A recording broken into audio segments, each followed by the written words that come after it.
first review video of 2025, and I thought what better place to start than one of the 6 movies that I wanted to prioritize getting to over the winter of 24 and 25. So today, we're watching the Bigfoot movie that was on this list, and we're watching Abominable from 2006.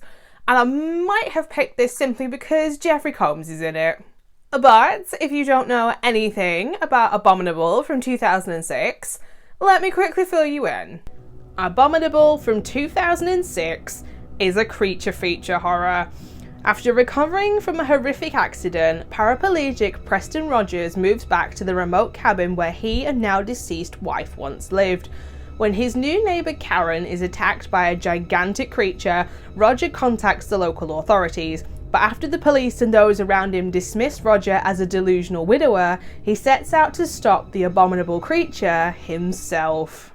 If you're new here, I go by Hordes, and if you're not new, welcome back. I talk about horror movies here on my channel on Mondays and Fridays, but as always when it comes to watching movies that I have never seen before, I am now going to go and watch Abominable off camera. So that way, if you two want to watch this Bigfoot / Sasquatch / possibly Abominable Snowman movie, nothing will be spoiled for you, because nobody wants to watch a movie that you've just watched somebody else watch from start to finish, and I keep it spoiler free here on my channel because nobody, and I mean nobody, likes spoilers. And you're adorable. I'm adorable! Imagine coming across something that is twice the size of the standard grizzly bear that has just eaten one of your horses and thinking, if I just lock the front door, I'll be completely safe in here.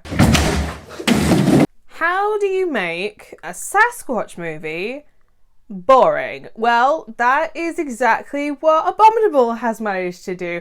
There is zero tension in here, but the soundtrack is going absolutely hell for leather, being like, please feel something, please feel anything, even though we've not invested any time or effort into any of these 2D characters. Like, main character Preston spends half of this movie just trying to convince half the lady characters in this that he's not a peeping Tom as he's sat in a window with a massive pair of binoculars. It is literally the movie Rear Window, but if Rear Window had no budget and wasn't directed very well and didn't have really great dialogue, and you added a Bigfoot / Sasquatch / abominable monster into it. I am convinced that this dialogue was written by a 15-year-old high school student back in 2005, because every single character in this speaks like a 15-year-old high school student with a crap attitude that you know just reeks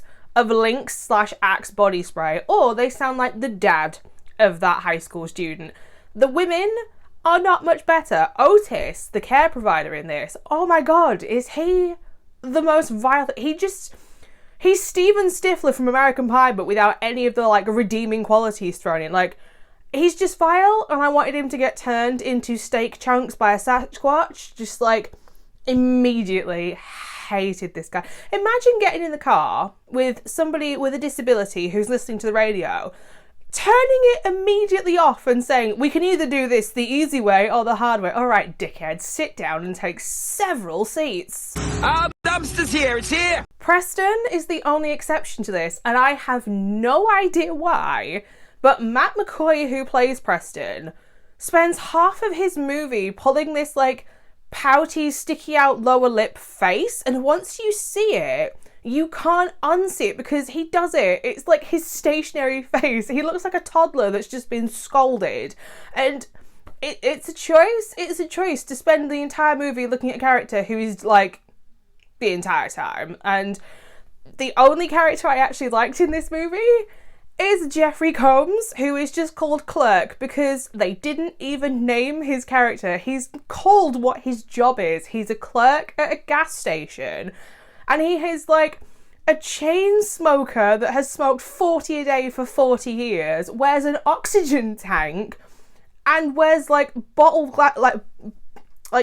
glasses that amplify his eyes to twice the size. He is great, but then this is Jeffrey Combs, so I never doubted that Jeffrey Combs was going to be great. The acting is so bad that it is hilarious at times, accidentally hilarious. It is giving high school drama class to go along with the dialogue. That is how bad it is at times. Like, if you were ever in drama class in high school, you've met every single one of these kids. The one that didn't want to be there, the one that tried too hard, those that didn't quite know what they would do. All here, all in the same movie, and then you get cameos from like Legends of Horror thrown in, and half the cast of Seinfeld is also in this movie. The action sequences are fine. They're one of the better things in this, I will say. They're not great, but they are fine. Did I laugh when a girl got dragged off camera where someone clearly grabbed her legs and yanked her when she's in a cave? Yes, I did. Bye, have a beautiful time. I love that the Sasquatch has the world's tiniest feet prints in the snow. We are talking like my size feet prints, and I am 5'4", and this Sasquatch is supposed to be like 12 feet tall. He would have like Barbie proportions. If you've ever seen a Barbie doll, he would be really, really tiny with these little tiny feet that would not be able to sustain his build. And then they made him accidentally the most adorable looking Sasquatch I think I have ever seen, because what they have done is they have given him a mustache and beard combo and then a bare face up to his forehead. He looks like Tom Selleck, and once you see it, you can't unsee it. Like, he's so cute, and I have to give points for them accidentally giving me the world's cutest Sasquatch. I saw someone online refer to him simply as the Abominable Forest Guy, and it is the most accurate depiction of this character, because until the very end of this movie, and we're talking the last 5 minutes when you think the movie has ended and then it continues to keep going, there isn't any snow. So how can you call it an abominable snow monster when it doesn't blend into its environment and it's brown?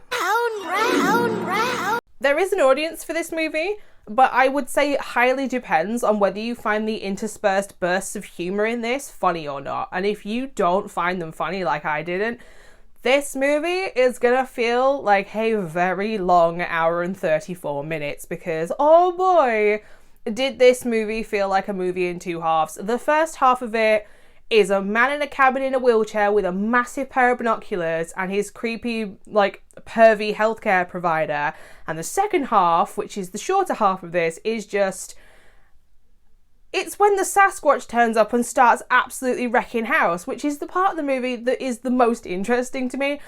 But when you look that cute, how can you be mad at it? In the end, I am actually going to give Abominable from 2006 a 2 out of 5 stars, and that is purely for two reasons. The first one obviously being Jeffrey Combs and his character, and the fact that in this there is a moment where he's on a hunting trip with two other characters and they start firing rifle bullets like there is no tomorrow, and Jeffrey Combs just stands there and shouts into the abyss, and I love that for his character, because dear God, that character is the best thing in this entire movie. And the second star goes to the most adorable Sasquatch of all time, aka Tom Selleck if he was a cryptid. But my opinion isn't the only one that matters, which begs the question, should you personally watch Abominable from 2006? If you like your horror flavoured with Bigfoot/Sasquatch, random chesty bestie moments, interspersed bursts of humour, the odd cameo from horror royalty, half the cast of Seinfeld turning up, and possibly the most unlikely protagonist you'll come across in a horror movie in a long time, then you might actually get something out of Abominable from 2006. So there you have it, my initial thoughts and my review for my first time watching Abominable from 2006. If you've also seen this movie, I would love to know what your thoughts and opinions are on it down in the comment section down below. And if you are interested in watching this one, I will leave a link like I always do to justwatch.com in my description bar so you can find out where this one is streaming in your country. If you would like to know where else you can find me, I am also over on Instagram and Letterboxd at HordesOfHorror, where I'm doing my 150 horror movies challenge throughout 2025 again, so there will be plenty that I don't speak about right here on YouTube.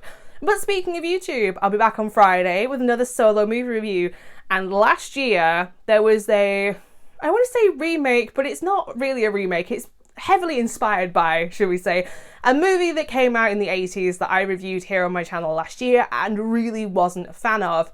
But when I say to you, I do enjoy the neon gooey body horror part of this movie, that should be a massive clue as to what movie I am watching next time. So until next time, bye.